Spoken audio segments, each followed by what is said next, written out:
Nous vous savons toujours plus nombreux à nous préférer sur Dioma TV, mais aussi sur la 93.1 Dioma FM, ainsi que sur toutes nos plateformes numériques.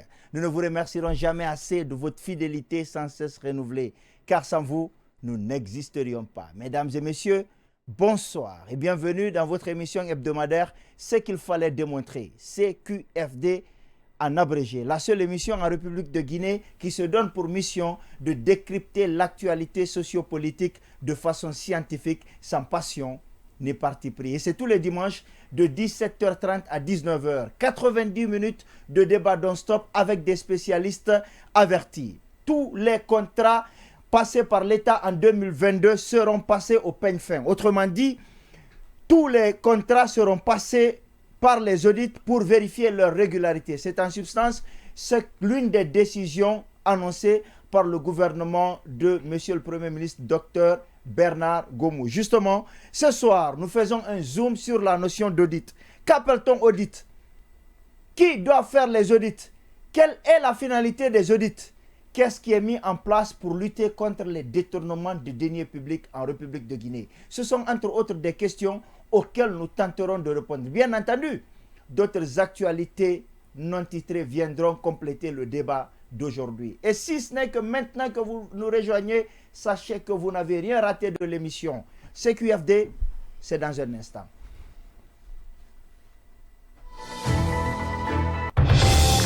CQFD est en simultané sur Dioma FM et Dioma TV de 17h à 19h tous les dimanches.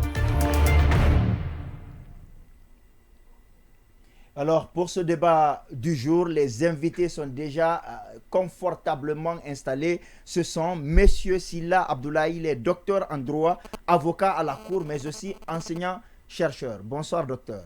Bonsoir, monsieur. Vous allez bien? Ça va très bien, merci. Voilà, on a à ma droite M. Fodé Oumar Touré, lui, il est ex-inspecteur d'État et consultant en audit. Bonsoir, M. Touré. Bonsoir, monsieur. Touré de Moria, c'est ça? Oui, bien sûr. Ça va? Avec toute notre fierté. C'est vrai quand même que c'est drôle, hein, quand on dit Moria, ça fait rire, je ne sais pas pourquoi. Ah mais... non, parce que les gens se disent, les Morianais, ils sont orgueilleux, alors que ce n'est pas vrai. Ah bon? Nous sommes fiers, nous ne sommes pas des orgueilleux. Mais la modestie, on m'a dit, je ne sais pas, je ne suis pas Et parti, on est très modeste, mais on m'a dit que très la humble. modestie a fui Moria. Non, Ah ouais? on est modeste, on est humble et fier. D'accord. Fierté et humilité, Voilà. bah, c'est difficile d'associer les deux. En tout cas, la frontière est très mince. C'est très difficile d'associer les deux. Alors, monsieur Silla, je vais me tourner vers vous. On a vu le lancement du cadre de dialogue inclusif. Est-ce que vous y croyez? Y a-t-il une volonté de dialoguer ou bien c'est une opération de séduction de la communauté internationale? Merci beaucoup pour la question. En effet, nous sommes dans une période exceptionnelle. Et vous savez qu'en période de crise, en période exceptionnelle, il va falloir trouver des mécanismes de sortie de crise. Et le plus souvent, ces mécanismes de sortie de crise passent par le dialogue qui aboutit à l'adoption des accords de paix ou des accords politiques pour que nous puissions envisager des solutions viables de sortie de crise. Et ce dialogue se fait avec les protagonistes, les parties en tout cas concernées. Ce sont ces parties-là qui doivent se retrouver autour d'une même table pour essayer de trouver une solution de sortie de crise. D'accord. Alors, il parle de partis qui vont se retrouver pour trouver une solution de sortie de crise. Mais est-ce que sans la Troïka, le trio, vous pensez que ce dialogue il peut être crédible? Bon, vous voulez mon point de vue là-dessus? Bien sûr. Monsieur Silla a parlé de protagonistes. La question qu'il faille se poser d'abord, c'est de savoir est-ce que le Troïka fait partie des protagonistes? Si oui, alors oui, ils doivent être là. Oui, mais ils n'y sont pas. Est-ce que vous pensez justement, je S'ils parle de la n'y crédibilité du dialogue sans la Troïka? S'ils n'y sont pas, l'analyse doit porter sur autre chose. Sur quoi? Pourquoi ils n'y sont pas? Et pour vous, c'est quoi? La question, ce que j'entends tous les jours, c'est qu'il y a un camp qui développe des arguments pour dire lever les verrous juridiques d'abord, avant que nous soyons autour de la table. Hein? de l'autre côté, on dit non, tout le monde est libre de venir. Ok. Voilà les deux questions qui se posent. Moi, de mon point de vue, partout on parle de ces verrous juridiques-là, hein, je me dis que pour le moment, les personnes autour desquelles on parle de ces dispositions juridiques-là ne sont ni condamnées, n'ont pas perdu encore leurs droits civiques.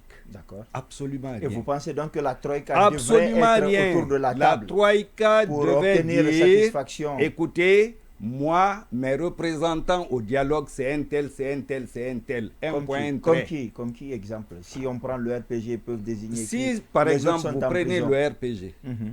quels sont les représentants du RPG aujourd'hui? Ils sont en C'est prison. Ibrahima Kassori Fofana qu'on a désigné comme comment Le président du comité Parrain provisoire de... provisoire. Mhm. De Supposons que le RPG dise c'est Ibrahima Kassori Fofana qui est mon représentant au dialogue. Qui va dire non? Oui, mais il est en prison. Attendez, a-t-il perdu ses droits civiques? Non, Est-il condamné? pour l'instant, non. L'a-t-on jugé? Non. Non. Alors, écoutez que le RPG dise, moi j'envoie Ibrahima Kassori Fofana. Ceux qui organisent le dialogue sauront si d'ici l'ouverture du dialogue, ils vont le condamner pour qu'il perde ses droits civiques ou pas. C'est en ce moment seulement qu'il est disqualifié à être autour de la table. C'est tout. Donc, vous êtes d'accord avec M. Touré sur cette stratégie de désigner ceux qui sont en prison pour mettre la pression sur le CNRD? Non, pas être d'accord ou opposé sur la question, mais ce que je voulais dire sur le dialogue interguinéen. Vous savez, notre crise, là, apparemment, parmi les différentes transitions en Afrique, c'est la plus simple. Mais dans la pratique, c'est une transition qui est difficile à mener. Okay. Parce que vous n'êtes pas sans savoir que aujourd'hui, la Troïka, je ne sais pas ce que vous qualifiez, mais à travers l'explication de messieurs, je comprends que c'est le RPG, l'ANAD et peut-être d'autres acteurs. Le FNDC voilà, politique. le FNDC. Quand vous prenez la place de ces trois forces vives du pays, quand même, ce n'est pas une part négligeable dans le processus transitionnel. Mais sauf que lorsque vous regardez aussi les mesures enclenchées contre ces personnes-là, contre les entités qui dirigent ces différentes forces vives que je viens d'évoquer, là aussi il y a des mesures, on ne peut pas les condamner. Okay. Par exemple, s'il y en a qui ont été impliqués dans la gestion de la res publica, je vais parler de la chose publique, c'est normal qu'on demande des comptes. Je ne dis pas de régler des comptes. Je dis c'est normal qu'on demande des comptes. Vous voyez? Okay. Donc aussi, le fait de demander des comptes, ça bloque tout le processus parce que les gens là, vu qu'on leur a demandé de rendre des comptes au peuple de Guinée, du coup, ils sont à la tête d'un parti, ils bloquent tout le processus à cause de ça.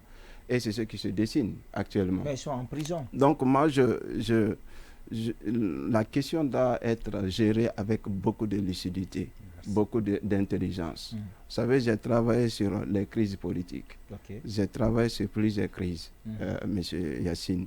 J'ai travaillé sur la crise ivoirienne, sud-soudanaise, namibienne, congolaise, burundaise et rwandaise. Okay. J'ai travaillé sur plusieurs crises. Mais chaque crise est un cas d'école. Il faut réinventer. Il faut en tout cas inventer des solutions adaptées à la réalité en question. Okay.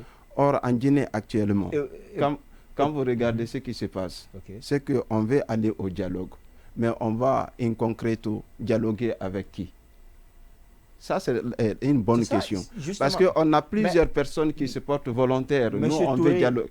M. Touré a dit quelque chose d'assez intéressant pour la Troïka de désigner les personnes qui sont en prison comme étant des représentants au dialogue. Non, je n'ai pas dit obligatoire. Oui, non, c'est une supposition. Est-ce que s'il faisait ça, ça peut être un moyen pour eux de faire libérer leurs responsables qui sont en prison?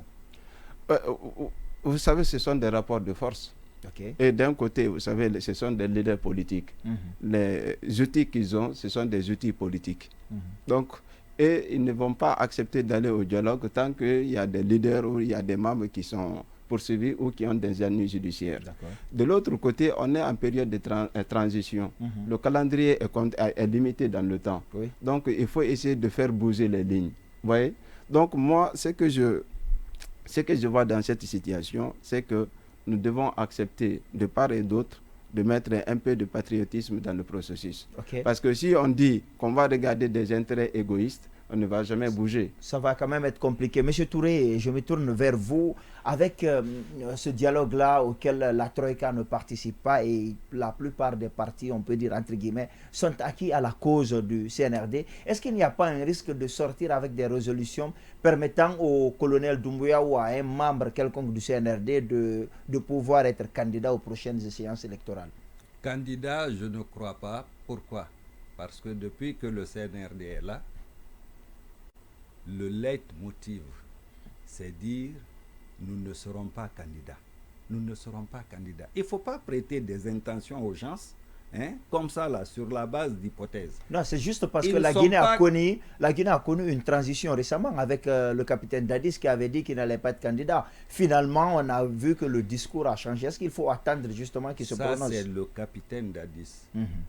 Ce n'est pas le capitaine Dadis qui est là aujourd'hui. C'est le colonel Doumbouya. Le colonel a dit et répété 1000 fois, je ne serai pas candidat. Dans la charte, c'est écrit qu'aucun membre du CNRD, aucun membre du CNT, aucun membre du gouvernement même ne sera candidat. C'est écrit noir sur blanc.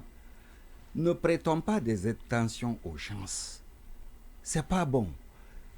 Pour moi, quelles que soient les tournures que les conclusions du dialogue vont prendre, que la constitution que le CNT va écrire et nous présenter va prendre, aucun de ces gens-là ne sera candidat. Pour moi. D'accord. Je crois en ce qu'on a dit. D'accord. Maintenant, écoutez, maintenant, cela comment dirais-je, ne dispense pas un groupe d'aller ou de ne pas aller.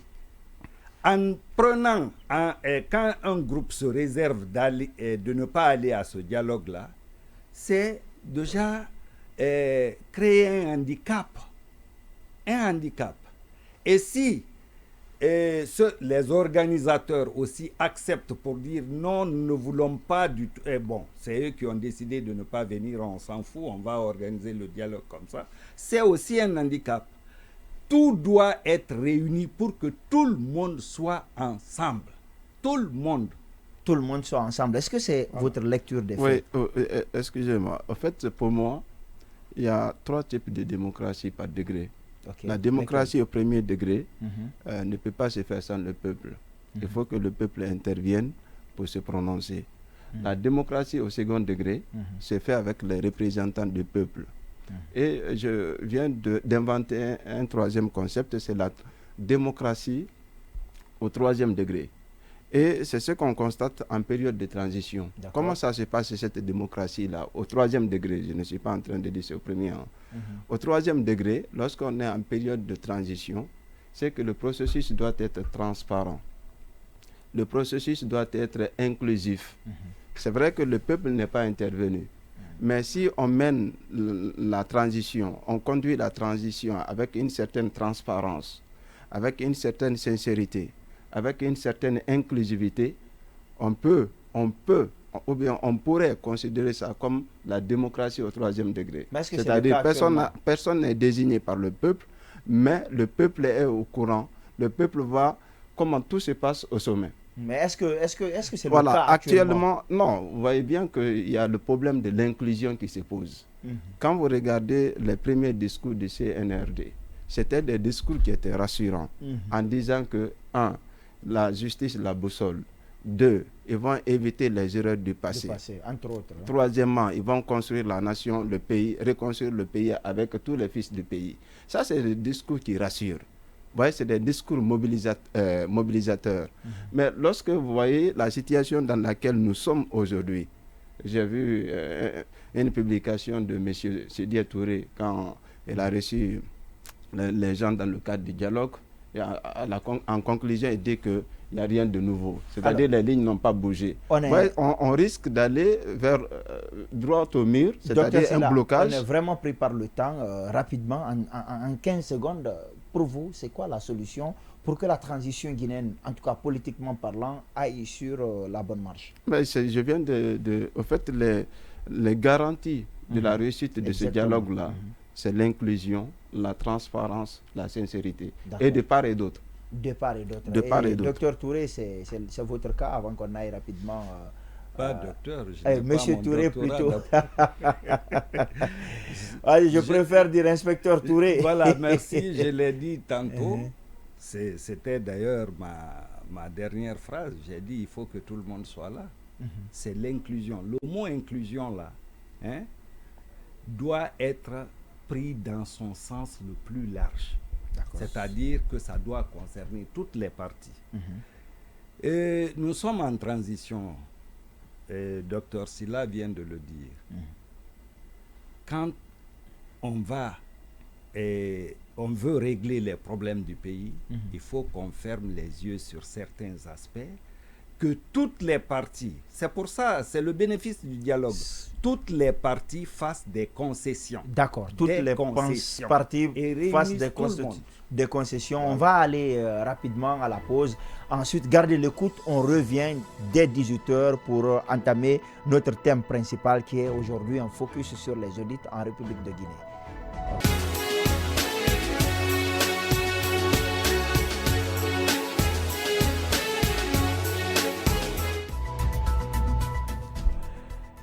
Bonsoir, de retour dans ce studio et sur ce plateau encore une fois, bonsoir et merci de nous préférer sur Dioma TV mais aussi sur la 93.1 Dioma FM ainsi que sur toutes nos plateformes numériques. Tous les contrats passés par l'État en 2022 seront passés au peigne fin. Autrement dit, des audits seront effectués pour vérifier la régularité des marchés passés par l'État au cours de l'année. C'est en substance une décision annoncée par le gouvernement du Premier ministre Dr Bernard Guémou. Et justement, aujourd'hui, nous faisons un focus sur la notion des audits en Guinée. C'est quoi les audits? Qui doit faire les audits?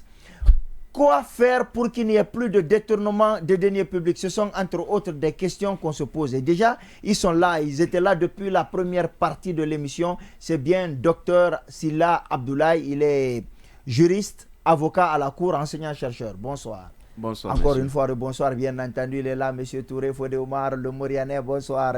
Ou encore bonsoir, vous dites ça comme vous voulez. Monsieur Palais. À Moria, oui, bonsoir à tous ceux qui sont de Moria. Merci. La ville où il n'y a plus de modestie. Alors, on va aller avec vous rapidement. Monsieur Touré, rapidement, c'est quoi les audits? Parce qu'on parle d'audit, audit. C'est quoi les audits? Merci, M. Palais. Et le mot audit, étymologiquement, vient du latin classique, audire, qui veut dire écouter, entendre. Okay. C'est comme si votre mandataire vous disait partez, examinez, voir cette situation, cette activité pour nous, et venez nous dire, je vais vous écouter. Je vais vous écouter. Venez nous dire qu'est-ce que vous avez trouvé d'anomalies, d'irrégularités, d'infractions, n'est-ce pas, pour me permettre de prendre les bonnes décisions en vue de corriger la situation anormale que vous avez trouvée. Voilà ce que c'est que l'audit. D'accord. C'est quoi alors, dans ce cas, la différence entre auditeur, entre contrôleur et inspecteur? Bon, écoutez, ça dépend de la zone. Et les anglo-saxons, c'est eux qui utilisent régulièrement et permanemment le mot audit. Mais aujourd'hui, ça s'est vulgarisé. Sous tous les cieux, on utilise le mot audit. Entre audit, contrôle, inspection, vérification, la différence est très fine, très fine. Pourquoi? Parce que tout concourt à l'examen systématique, organisé, fait par des professionnels, d'une activité ou d'une situation. Alors, monsieur Sylla, je vais vous poser cette question. On a dit c'est quoi les audits, mais on se demande pourquoi faire les audits. Qu'est-ce que la loi dit? Pourquoi on doit faire les audits? Dans la mesure dans les limites de la loi, quels sont les éléments qui font qu'on doit faire les audits? D'accord. Merci beaucoup, monsieur, pour votre question. D'abord, il faut rappeler qu'il existe plusieurs types d'audits. D'accord. Il y a Lesquels? l'audit financier, il y a l'audit social, pour vérifier est-ce que les règles qui sont censées s'appliquer entre l'entreprise et les salariés sont respectées. Il y a plusieurs types d'audits. Mais la finalité de l'audit, comme on va en arriver au niveau de la finalité de l'audit, mais qu'est-ce que la loi dit? À quel moment on doit faire les audits? En fait, ça s'inscrit dans une logique globale. Quand vous confiez la gestion de quelque chose à quelqu'un, c'est normal qu'on lui demande des comptes pour savoir est-ce que la gestion a été faite dans les règles de l'art, conformément au texte qui régisse le fonctionnement de la structure. C'est pourquoi on retrouve les audits non seulement dans le secteur public, mais aussi dans le secteur privé. Il y a l'audit des entreprises. Oui, on va en revenir, oui. Donc, pourquoi on fait l'audit là? C'est pour une cause bien déterminée. C'est-à-dire que si d'abord on veut voir est-ce que la gestion a été bien faite ou mal faite. Et si la gestion a été bien faite, très bien, est-ce que c'est à encourager? Ou bien si la gestion n'a pas été bien faite, alors comment y remédier? Trouver des solutions pour y remédier et rendre la boîte ou le service plus efficace encore. Vous voyez?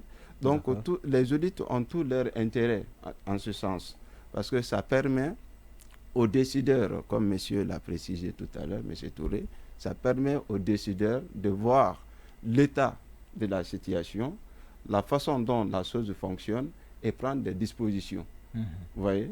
C'est ça l'intérêt des audits. Alors, monsieur Touré, je vais me tourner à vous. Il a dit l'intérêt pour qu'on fait les audits, mais comment on les fait?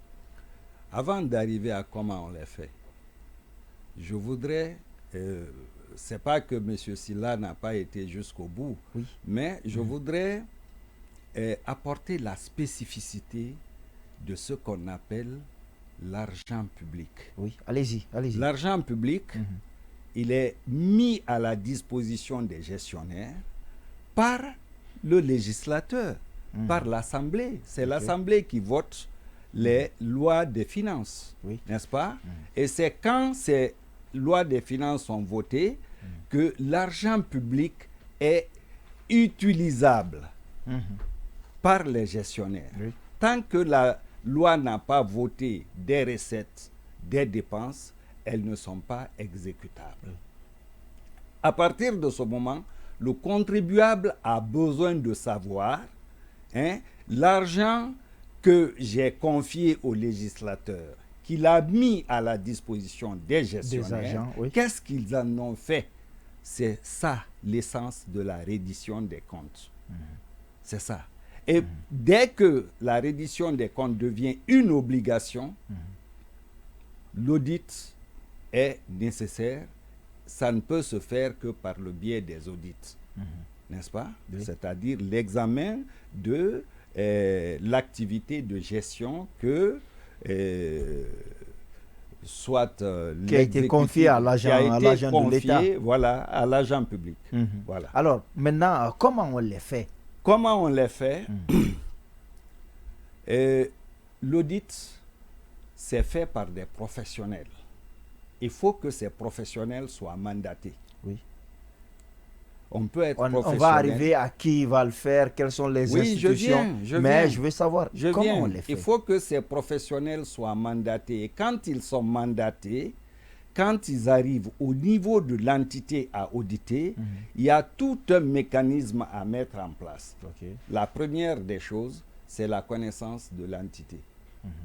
La connaissance de l'entité veut dire qu'il faut, il faut collecter toute la réglementation, loi et règlement qui régissent cette entité, connaître l'environnement de l'entité, connaître l'objectif de l'entité, c'est quelle est la mission qu'on a fixée à l'entité pour une entité commerciale n'a pas la même mission qu'une entité industrielle, qu'une entité administrative, qu'un EPA ne peut pas avoir les mêmes missions qu'une société, une entreprise publique.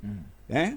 Donc, il faut connaître tout cet environnement pour savoir comment analyser les risques que court cette entité. C'est par l'analyse des risques et les dispositions à prendre pour que ces risques ne parviennent pas que l'audit s'opère. D'accord, donc c'est dans ces conditions, c'est comme ça qu'on doit faire les audits. Mais je veux Absolument. savoir, c'est quoi le cadre juridique et institutionnel, les institutions surtout, qui doivent faire les audits? Quelles sont les institutions au niveau du secteur public qui doivent faire les audits aux yeux de la loi, encore une fois, M. Sylla? Merci beaucoup. Laissez-moi d'abord définir ce que c'est le cadre juridique. Oui. Le cadre juridique, comme monsieur l'a signalé tout à l'heure, c'est la loi de finances. Et c'est quoi? Parce que tout le monde n'est pas juriste. Oui. C'est quoi une loi de finances pour ceux qui nous écoutent?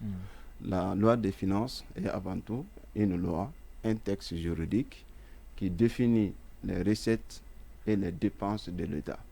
Vous voyez? Okay. Et cette loi de finances, elle est annuelle parce que chaque année, il y a une loi de finances qui passe à l'Assemblée nationale. Qui peut être différente de celle de l'année précédente. C'est ça. Okay. Donc ça peut monter, ça peut baisser, tout comme ça peut à peu près être quasiment dans les mêmes fourchettes. Mais ce texte-là doit être voté, adopté par les représentants du peuple. Je suis en train de parler comme si nous étions en temps normal, hein, Okay, l'Assemblée nationale, parce que voilà, là on est en période d'exception. Ici, on parle l'organe qui joue. Ici, on parle plutôt de CNT. C'est ça. L'organe qui joue ce rôle, c'est le CNT. Okay. Maintenant, comment l'audit doit être fait, pour revenir un peu sur la question, vous savez, en matière de contrôle de la gestion de la chose publique, il y a un contrôle interne, tout comme il y a un contrôle externe. Vous voyez, le contrôle interne, c'est le contrôle qui s'effectue au sein même de la structure ou de la boîte concernée. Les départements concernés, si c'est un ministère ou n'importe quelle entité publique. Tout à fait. Okay. Et le contrôle externe, monsieur est mieux placé, les inspecteurs. Donc il y a deux formes, entre guillemets, d'audit.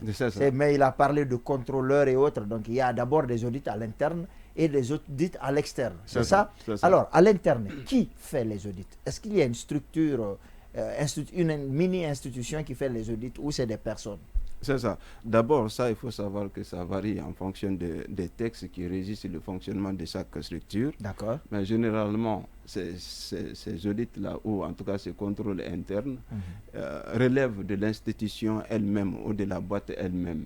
Et comme vous savez, il y a un chef, c'est hiérarchisé. Oui. Donc, ce sont eux qui enclenchent ces contrôles-là pour vérifier, en tout cas, la gestion de la chose publique, du fonctionnement de l'organisme sur le plan interne pour savoir si tout se passe dans les règles de l'art et conformément aux textes qui régissent le fonctionnement de ces structures-là. Ça, c'est sur le plan interne. Maintenant, sur le plan externe, comme vous avez évoqué l'aspect institutionnel de la chose, il y a plusieurs institutions en Guinée qui sont chargées de participer à ces contrôles-là. Okay. Je vais commencer par les institutions étatiques avant de mettre l'accent sur d'autres services privés qui peuvent contribuer. On a d'abord la Cour des comptes qui peut contrôler la gestion des finances publiques. On a les inspecteurs de finances. On a les inspecteurs d'État.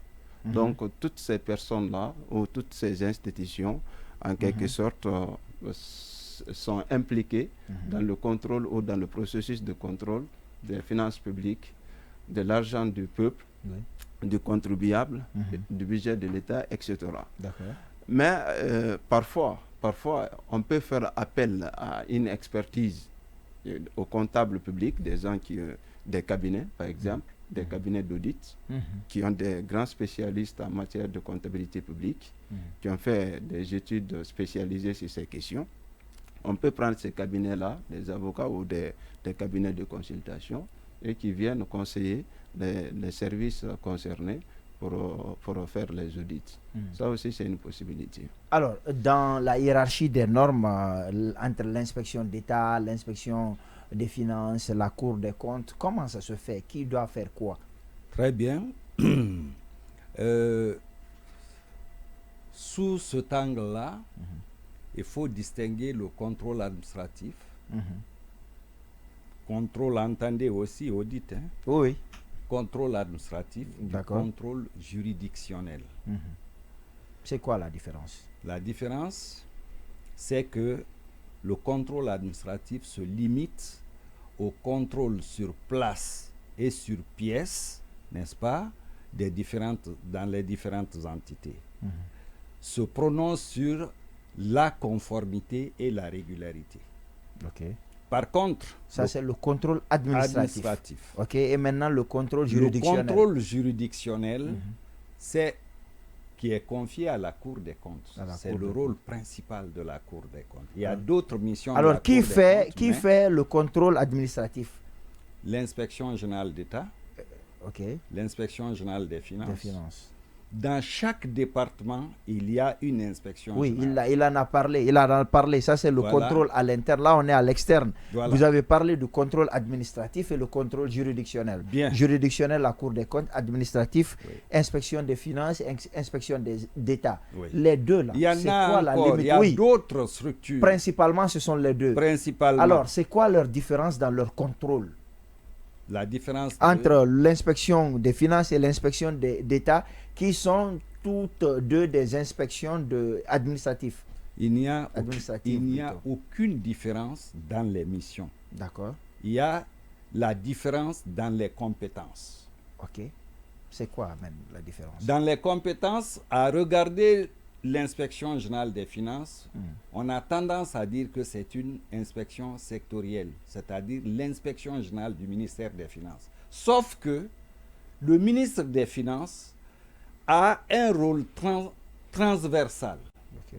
C'est ce rôle transversal-là qui confère à l'inspection générale des finances le rôle transversal de regarder toutes les finances publiques, hein, sur toute l'étendue du territoire. Ok.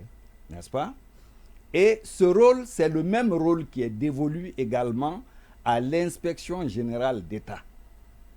Sauf que l'inspection générale d'État a une mission supplémentaire, c'est-à-dire elle évalue les différents corps de contrôle. Ok. Elle évalue les différents corps de contrôle. Ok. Donc, Et concrètement, les tutelles sont différentes. concrètement, l'inspection d'État peut aussi inspecter l'inspection des finances, c'est ça? Normalement. Concrètement. Oui, si possible. D'accord. Et la Cour des comptes, elle fait La quoi? Cour des comptes juge les comptes. C'est le juge des comptes. C'est-à-dire? Et nous avons dit que le contrôle de conformité, c'est le respect des lois et des règlements. D'accord. Est-ce que les comptables ont respecté ces lois et règlements? C'est au juge de la Cour des comptes de se prononcer là-dessus et de juger cette comptabilité pour dire que le comptable qui a commis des irrégularités, des infractions, peut être mis en débat. La notion de mise en débat ne relève, n'appartient qu'à la Cour des comptes ou au ministre de l'économie et des finances. Mais c'est après le jugement des comptes qu'on peut dire que tel comptable qui a détourné doit rembourser, n'est-ce pas, le montant détourné, suivant la caution qu'il aura faite préalablement. C'est seulement la Cour des comptes qui peut faire ça. Okay. Les autres tribunaux ne peuvent regarder que les aspects, disons, l'aspect pénal. L'aspect pénal. Ok. Mais l'aspect du respect de la réglementation financière, se prononcer là-dessus, appartient à la Cour des comptes. Alors, M. Sylla, moi je me pose la question, à quel moment on déclenche les audits? Quel est l'élément déclencheur? Qu'est-ce qui fait qu'on décide de mener des audits sur un secteur? Merci beaucoup. Je voudrais simplement rappeler que la Cour des comptes joue les deux. Il y a l'aspect administratif qui n'aboutit pas forcément à des poursuites.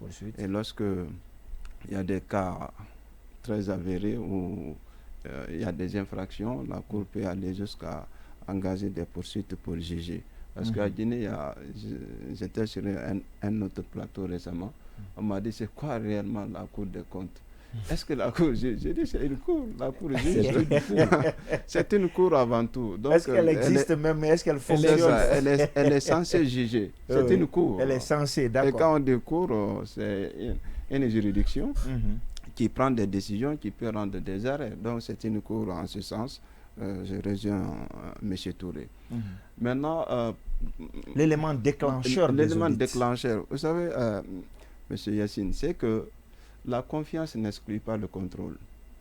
Comme monsieur vient de le dire, c'est institutionnalisé déjà. Vous voyez, comme il y a plusieurs organes qui sont chargés de contrôler les finances publiques, on donne de l'argent. Parfois, c'est des montants colossaux. On donne ça aux gestionnaires, aux comptables publics, aux ordonnateurs, aux institutions. On leur donne ça. Hier, j'écoutais, je pense, sur la RTG, le ministre des Travaux publics ou quoi, qui parlait de 2000 milliards, 1500 milliards. Vous voyez, c'est des montants colossaux. Vous donnez ça à des personnes. Il faut que derrière, qu'il y ait un processus qui permet de savoir si l'argent-là a été utilisé, en tout cas, pour, à bon escient. À bon escient, quoi. Oui. C'est pourquoi ça a été... voilà, est-ce que ça a été utilisé dans ce sens-là? Donc ce contrôle-là, c'est là qu'on a institutionnalisé. Pas parce qu'on n'a pas confiance. Parfois, les gens viennent gérer. Vous voyez? Mais au-delà de tout ça, derrière, il faut contrôler. Ça, c'est un aspect. Deuxième aspect, vous savez, la Cour des comptes, là, c'est elle qui cible les organismes, les démembrements de l'État ou les EPA, les établissements publics administratifs. Ou voilà, la Cour décide. Chaque année, il y a des missions, il y a des trucs, les gens sont envoyés en mission. Donc ça existe, il n'y a pas d'élément spécifique déclencheur. Non, parfois aussi, vous savez, il y a l'actualité. Oui, mais ça existe, je veux dire, c'est institutionnalisé, ça existe. C'est normalement normal, quoi. Voilà. Mais pourquoi alors, si ça existe, on dit maintenant on va lancer les audits, à partir de là on va faire des audits. Pourquoi? Alors que ça existe déjà. C'est ça. Parfois, les missions là peuvent être défaillantes. C'est-à-dire c'est institutionnalisé, mais il y a des services qui n'ont jamais été inspectés. Il y a des services qui existent, qui ont l'argent de l'État, qui les ont utilisés pendant un certain nombre d'années sans recevoir d'inspection. Ces services-là, quand le jour qu'on va découvrir que vraiment il y a anguille sous roche, on peut spécialement demander aux contrôleurs de s'intéresser à un service précis parce qu'il y a des suspicions. Même si ça doit être normal. Pour tous ceux qui utilisent l'argent, ça doit concerner tous ceux qui utilisent l'argent public, pas seulement un seul service, mais parfois, lorsqu'il y a des doutes avérés sur un service, on peut mettre des audits spéciaux concernant le service en question ou demander au contrôleur de s'intéresser à ce service parce qu'on a des éléments contre le service. Voilà, c'est ça. Alors, Monsieur Touré, sur la même question, pourquoi on parle de... Vous êtes ancien auditeur. Est-ce que vous pouvez comprendre qu'on dise qu'il y a des services qui ne sont jamais audités alors qu'il y a l'argent de l'État? On en viendra. Seulement, la première question. Qu'est-ce qui déclenche les audits? Vous savez, chaque service a sa mission. Oui, les corps de contrôle sont obligés de bâtir leur plan d'activité chaque année. Chaque année. C'est-à-dire, vous partez à l'inspection générale d'État, il y a un programme d'activité qui doit être déroulé. Vous partez à l'inspection générale des finances, il y a un programme d'activité annuel qui est approuvé par la hiérarchie et qui doit être déroulé. Ça, c'est un fait déclencheur d'audit. Si le programme du corps de contrôle porte sur telle entité. En dehors de ce programme d'activité, il y a les missions spécifiques telles que le signalait tout de suite M. Silla. Chaque corps relève d'une tutelle. Par exemple, l'inspection générale d'État relève de la présidence de la République.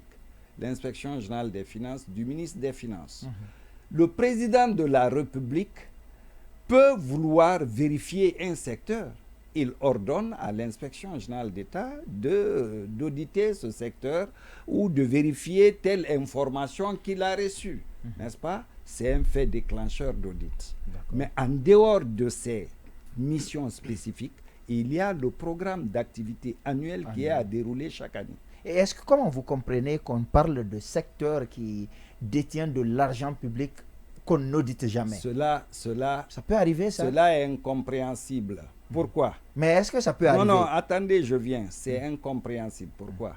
Parce que chaque entité est soumise à l'obligation de rendre compte. D'accord. N'est-ce pas? Une le entité... principe de reddition des comptes. Hein? Le principe de reddition des comptes. Le principe de la reddition des comptes ne veut pas dire qu'il faut que les auditeurs viennent ou les contrôleurs viennent regarder votre comptabilité. Vous devez faire votre bilan et déposer votre bilan à qui de droit. D'accord. C'est déjà c'est cela la reddition des comptes. Okay. Et cela va jusqu'à la Cour des comptes. N'est-ce pas? Les différentes comptabilités sont communiquées à la Cour des comptes. Okay. Ça, c'est la reddition des comptes. Maintenant, si vous avez respecté, n'est-ce pas, les lois et règlements, vous pouvez être à l'abri du regard extérieur. Vous pouvez être à l'abri. Parce que vous avez respecté la procédure, vous n'éveillez pas de soupçon. Absolument. D'accord. Vous êtes à l'abri. Mais si vous ne l'avez pas respecté, vous exposez. On va se dire qu'il y a anguille sur roche. Monsieur Sylla, alors qu'est-ce que la loi dit pour le secteur privé? Dans quelle mesure l'État peut mener des audits dans le secteur privé? Oui, ça c'est une bonne question. Ah bon, toutes les autres étaient mauvaises, hein? Non, pas mauvaises, mais c'est surtout parce que la summa divisio, c'est que le droit public, c'est le secteur public, le droit privé, c'est le secteur privé. Oui. Et le secteur privé, ce sont des particuliers qui se gèrent selon les statuts et parfois conformément, s'il y a des textes nationaux qui régissent la chose, conformément à ces textes-là. Sinon, quand un opérateur économique crée une entreprise, s'il veut auditer, c'est à lui d'enclencher l'audit et vérifier, ce n'est pas à l'État. Sauf que il y a deux cas de figure qui peuvent arriver, les EPIC et les SPIC. Je m'explique. Oui. Vous savez, on a deux catégories de services publics.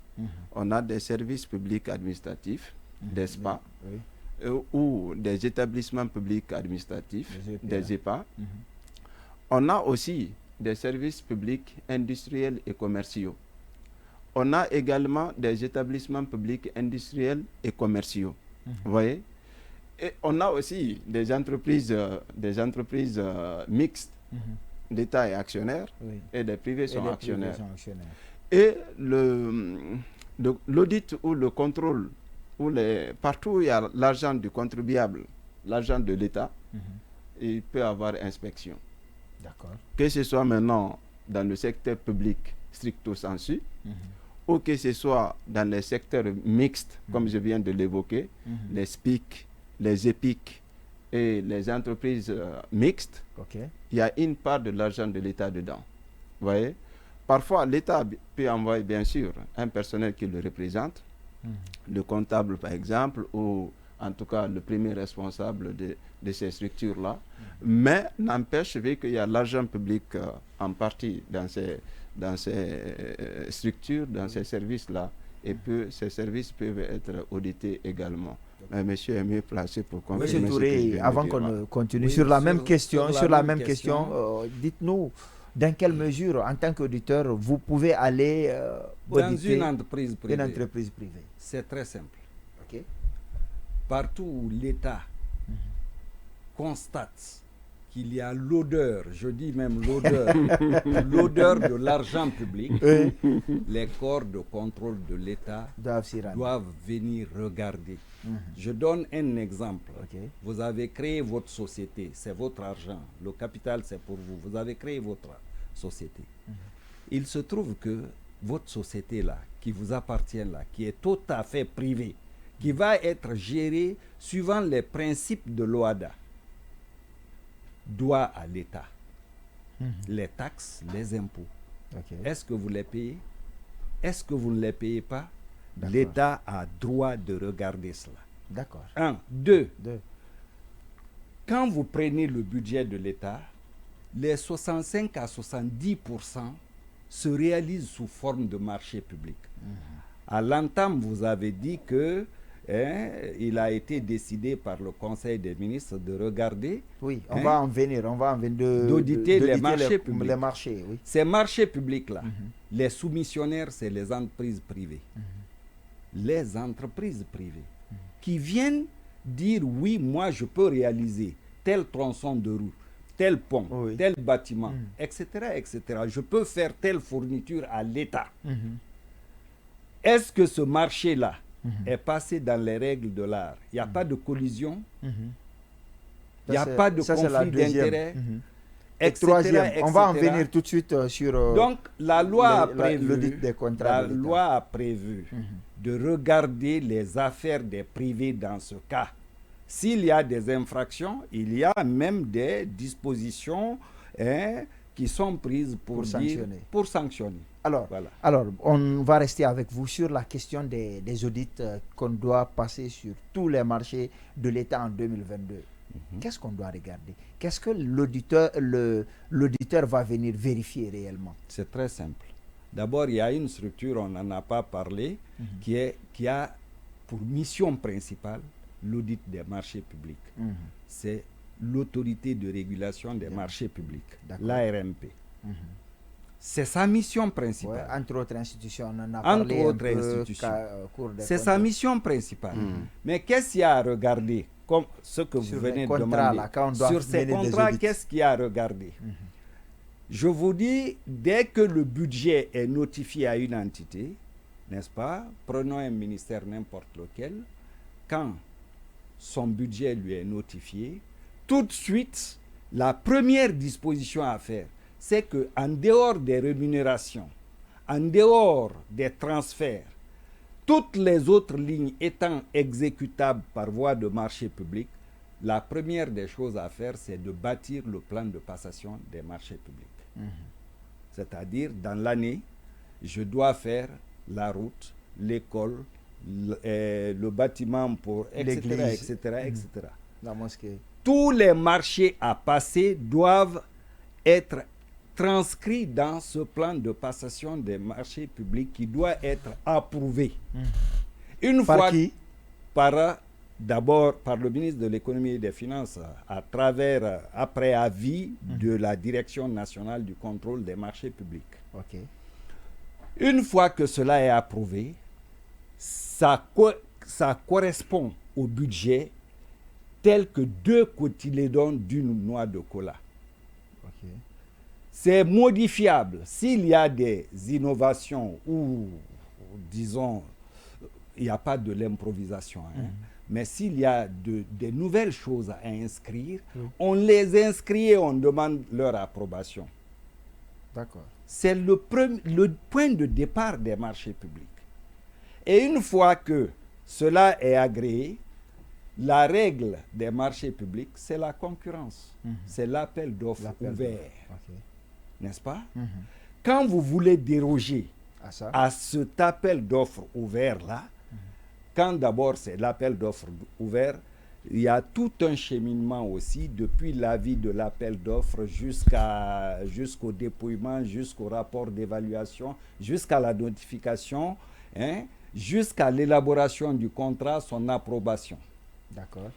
Tout ce processus-là doit être regardé quand c'est l'appel d'offres ouvert. Quand vous voulez déroger à l'appel d'offres ouvert, vous passez par la consultation restreinte ou le gré à gré. Mais souvent, les gens ont tendance à croire que le gré à gré, c'est toujours mauvais. C'est toujours mauvais. C'est de la corruption. Mais la loi a prévu le gré à gré. Seulement, c'est encadré.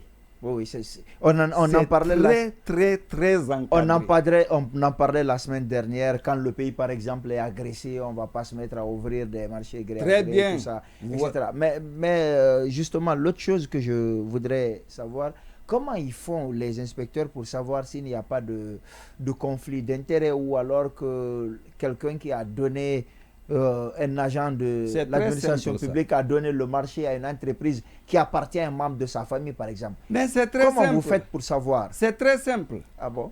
Vous avez créé une entreprise Panlé et compagnie. Et compagnie. Vous Ça avez, arrive bientôt. Vous êtes inscrit au registre du commerce. Ok. Il apparaît là-dedans votre nom, Ok. votre filiation, tout.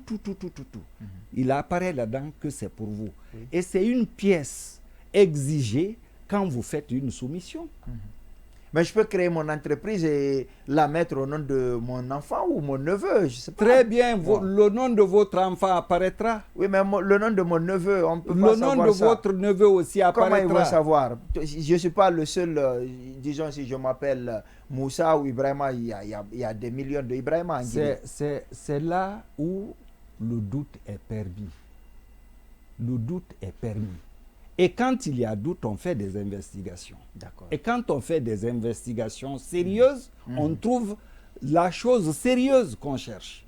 Ok. Voilà la vérité. Alors, quelque chose à rajouter dessus avant qu'on ne passe Ouais, rapidement? Bien sûr, c'est d'où l'intérêt des investigations, des enquêtes pour savoir exactement ça appartient à qui. Parce qu'il y a des entreprises écrans. Bien C'est sûr. de On ça que voit je parle. la personne qui a enregistré, l'entreprise a prima facie lui appartient, sauf que derrière il y a toute une manigance. Donc ce sont les investigations qui vont approfondir, qui vont déceler tout cela. Vous voyez? Et comme monsieur a précisé tout à l'heure, c'est que l'autorité de régulation des marchés publics, d'abord je voulais, comme j'ai mes étudiants qui m'écoutent parfois mes émissions, un marché public d'abord c'est quoi? C'est un marché passé avec une personne publique. Et qu'est-ce qu'on appelle personne publique? Il y a l'État, donc les autorités centrales, il y a les démembrements de l'État, qui sont de deux catégories. Nous avons, comme on est dans un État décentralisé, nous avons la décentralisation technique ou fonctionnelle qui fait allusion aux établissements publics administratifs qui sont souvent dotés d'une personnalité juridique, des ressources propres et autres. On a aussi les collectivités locales. D'accord. En Guinée, on ne dit pas territoriales, les collectivités locales. Les collectivités locales sont de trois catégories. Nous avons les régions, les communes urbaines et les communes rurales. Donc ce sont les démembrements de l'État, ça. Tout contrat passé avec l'État, les autorités centrales, ou avec les EPA, les établissements ou publics administratifs, ou les collectivités locales, quel que soit le niveau, ce sont des contrats publics. Donc il y a trois critères, je ne rentre pas en droit administratif, mais il y a trois critères pour identifier un contrat public. Vous voyez? Donc c'est ça, les marchés publics. Un marché passé avec une personne publique, une personne de droit public. Maintenant, ces contrats-là, monsieur a expliqué, il y a toute une procédure. C'est-à-dire la passation de ces contrats est juridiquement encadrée.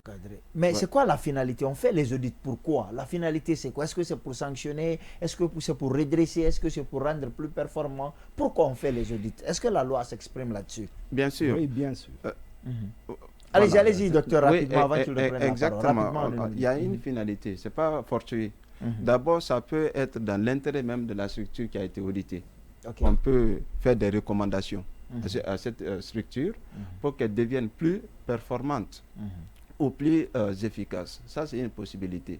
Donc, on n'audite pas seulement pour détruire ou pour tout de suite limoger. Non, on peut envoyer en prison. C'est ça, on peut auditer pour faire des recommandations au service audité pour que le service fonctionne mieux. On peut également auditer.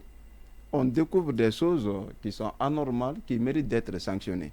Du coup, il peut y avoir des sanctions administratives, tout comme il peut y avoir des sanctions judiciaires. D'accord. Les sanctions administratives consistent à limoger la personne, par exemple, à la blâmer. Il y a une fourchette de sanctions administratives, l'avertissement. Monsieur Touré, quand vous partez pour faire les audits et que vous trouvez que quelqu'un a détourné de l'argent, est-ce qu'il ne vous arrive pas de dire attention, nous sommes en Afrique, lui, beaucoup de familles dépendent de lui, sa famille, ses enfants, tout son village. Donc si je le dénonce, je ferai mal à beaucoup d'enfants, beaucoup d'orphelins. Est-ce que ça ne vous arrive pas, cette fibre africaine sensible?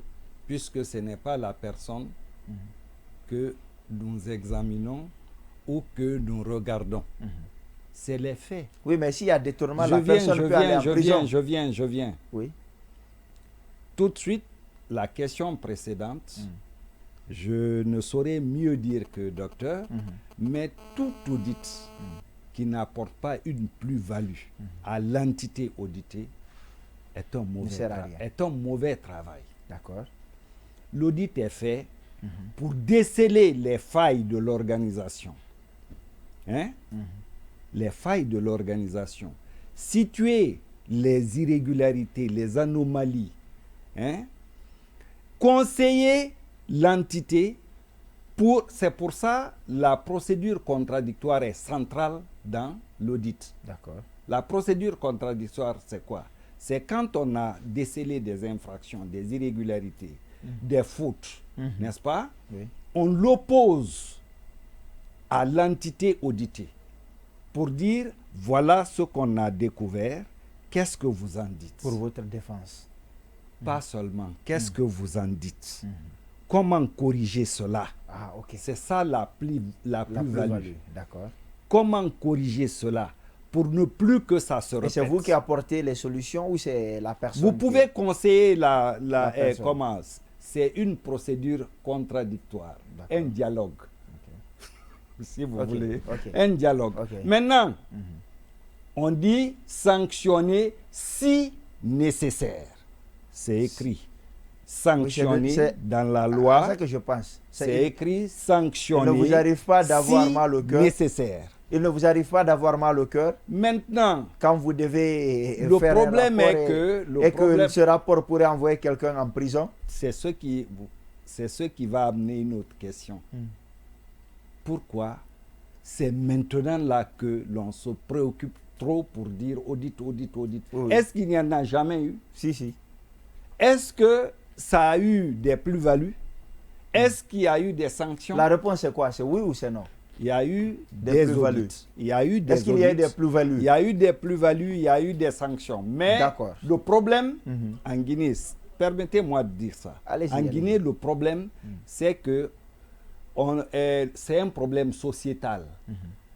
Quand on nomme un gestionnaire, facilement, vous entendez ses amis, ses parents dire « ne t'oublie pas, l'État est très ingrat ». C'est comme si on l'incite à la fraude. C'est comme si on l'incite au détournement.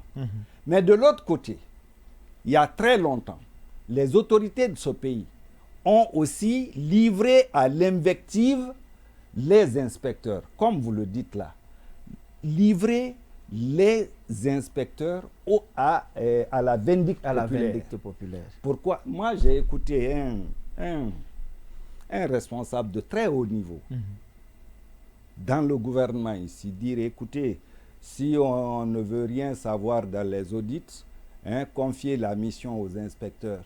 Ils vont négocier les missions et puis l'affaire est close. Cependant, celui qui le disait niait sa propre signature